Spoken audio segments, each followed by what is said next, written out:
नमस्कार.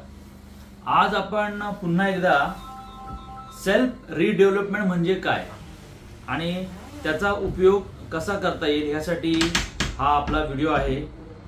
काही सोसायटीच्या लोकांना नेहमी वाटतं की बाबा सेल्फ रिडेव्हलपमेंट करत असताना आम्हाला कोणत्या कोणत्या गोष्टी घेतल्या गेल्या पाहिजे, काळजी त्यांची. परत आपण ह्याच्यामध्ये कोणत्या गोष्टींचा समावेश असतो, कोणत्या एनओसी घ्याव्या लागतात, किंवा महत्त्वाचं म्हणजे असं आहे की मूळतः सोसायटीचे काही सदस्य असतात ते सेल्फ रिडेव्हलपमेंट करण्यासाठी घाबरत असतात. त्याचं कारण असं आहे की ह्या एवढ्या मोठ्या प्रमाणामध्ये एनओसी लागतात, सिडकोची परवानगी आहे, C1 कॅटेगरीपासून जो चाललेला प्रवास असतो 30 वर्षांच्या इमारतीपर्यंत, आपण एखादी चांगली गोष्ट करत असताना ती गोष्ट जर चांगली झाली तर आपलं नाव निघेल, त्यामध्ये काही अडथळे आले तर आपलं नाव खराब होऊ शकतं.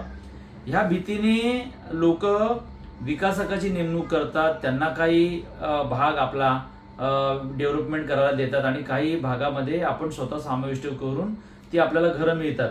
पण हाच जो फॅक्टर आहे आता बदलील करायचा आहे आणि जो मोबदला आहे तो 100% तुम्हाला मिळेल किंवा त्यातून कसा विकास होऊ शकेल यासाठी हा व्हिडिओ आपण केलेला आहे. नमस्कार मंडळी, मी विजय बाबासाहेब साळे.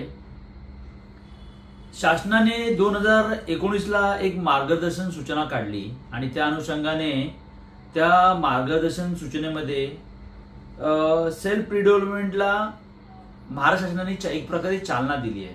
आणि त्यात महत्वाचं म्हणजे एक सिंगल विंडो असावी. सिंगल विंडो नंतर 1000 रुपयामध्ये आपला जो करार आहे तो व्हावा आणि 4% सबसिडी शासनाकडून तुम्हाला कर्ज या स्वरूपात मिळावी. सगळ्यात महत्वाचं, स्वयंपूर्ण विकास करत असताना सहकाऱ्यांकडे ही एक भावना खूप महत्वाची आहे. आपली लोक आपल्याजवळ राहतील तर त्यांचे 1 रूम किचन आहेत, त्यांचे लोक स्वप्न बघतात की तो 1 BHK कसा होईल आणि रिडेव्हलपमेंट झाल्यानंतर तो 1 रूमचा 1 BHK होतो. पण आम्ही आपल्याला सांगतो की तो 1 BHK न बनवता आपण त्याचा 2 BHK कसा बनवू शकतो.